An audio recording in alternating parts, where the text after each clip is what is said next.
Good morning, students. We have studied in our last lecture about the resources, meaning, importance, and the types. Now, we are studying resources and their classification. Resources are classified on the basis of availability, distribution, ownership, and the uses. Now, we take first classification on the basis of ownership.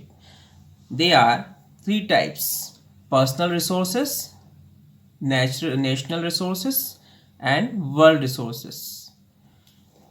Second classification is on the basis of availability. They are renewable resources, non-renewable resources, and recyclable resources and inexhaustible resources. Renewable resources can be renewed and their resources which generate themselves naturally. They are renewable resources. Non-renewable resources, those resources when once used, they are finished forever, like petrol and coal. Recyclable resources are those minerals which can be reprocessed and used again and again. For example, minerals, copper, etc. Inexhaustible resources are the resources which are not exhaust even if they are used. For example, solar energy and water. Now, the third classification is on the basis of distribution of the resources. They are easily available resource, such as they are available everywhere. For example, oxygen in the air. Common available resources. These resources are available at many places. For example, soil. Third is rarely available resource, which are available in few places. For example, coal, gold, and uranium, etc. Now, single resources. These resources are available at only one or two places in the world. Example, commercial cryolite metal, which is found only in the Greenland in the natural form. Now, we move on the next classification on the basis of uses. First is unused resources. Second, unusable resources. Third, potential resources. And fourth one, latent resources. Unused resources are not in use, they are called unused resources. For example, deposits of certain minerals is known, but they cannot be extracted and used. Unusable resources are resources which cannot be used further even with the present day technique are unusable resources.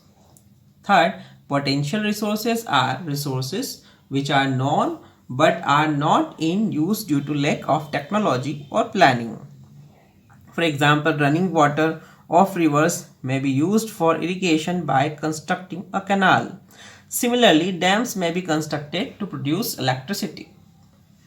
Now, second resources, latent resources. They are many resources which have been unknown to man.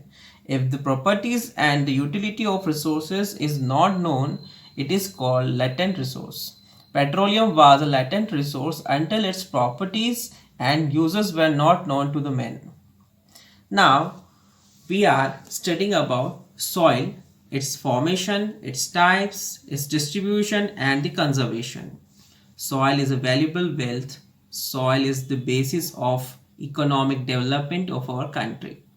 According to an American pedologist, pedology is the branch of science in which we study about the soil. So, an American pedologist, Dr. Bennett, is saying that soil is the uppermost layer of the unconsolidated particles found on the Earth's surface, which is made up of parent rocks and vegetation. Large area of the Earth's surface is covered by the soil. It is combination of parent rocks and organic matter, where in suitable climatic conditions, different types of vegetations grow. Soil is very important for human life, especially for farmers. Human life depends on soil. All living organisms get their food directly or indirectly from soil. We get cotton, silk, jute, and wool for making clothes from soil, either directly or indirectly. Example, sheep eats grass and gives us wool. Silkworm survives on the vegetation and vegetation grows in the soil. Our industries like animal rearing, agriculture, and forest based industries all depend on the soil. So, soil is the basis of our life. Civilization is the history of soil, and education of the individual begins from the soil. So, students, now we are coming on the topic formation of the soil. The formation of soil is known as pedogenesis. Soil is a renewable resource, but the process of its formation is very slow. It takes hundreds of years in the formation of 1 centimeter thick layer of soil.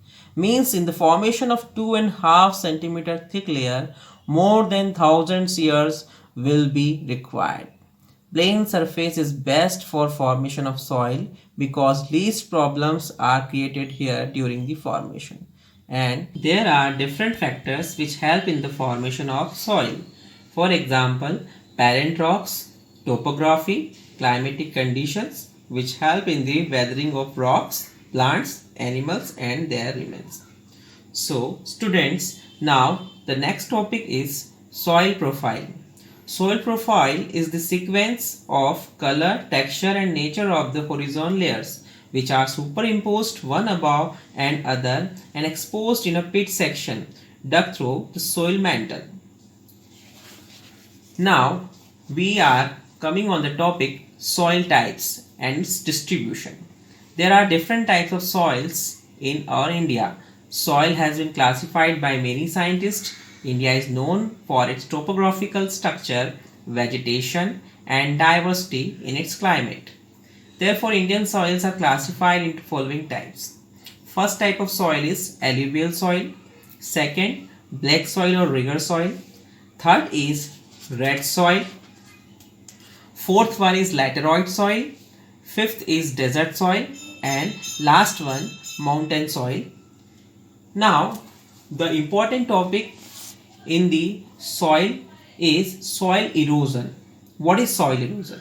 Soil erosion is very important topic for exam point of view. Land is adversely affected by erosion. Soil without vegetation is affected more by erosional process. Fertility of soil of India is decreasing every year due to rapid erosion. Soil erosion is a serious problem for our country. Soil erosion not only affects the land but also human beings as it reduces the production. There are different causes of the soil erosion.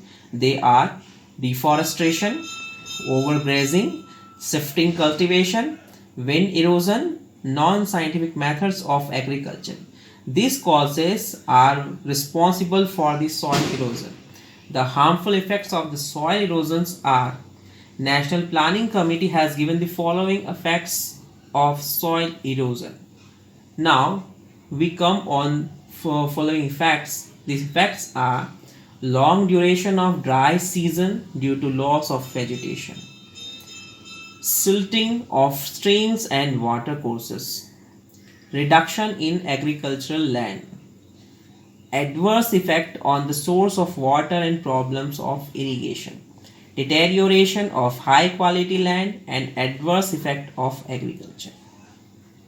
Now students, we come on the next topic, soil conservation.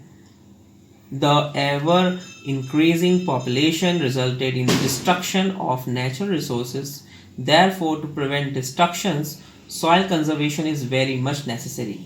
There are various methods of soil conservation are: first is contour farming in mountainous region, and second one to prevent gully erosion by making field ridge. Third, prevention of soil by planting trees as obstacles to wind in deserts which check the velocity of wind by doing plantation on the fallow land and mountain slopes and by controlling grazing. Fourth, by collecting the running water in mountain slopes and uneven areas. And fifth one, by developing grazing land in the rural areas. So, students, we have studied about the different types of soils, soil profile, soil formation, its distribution, and its conservation. Thank you.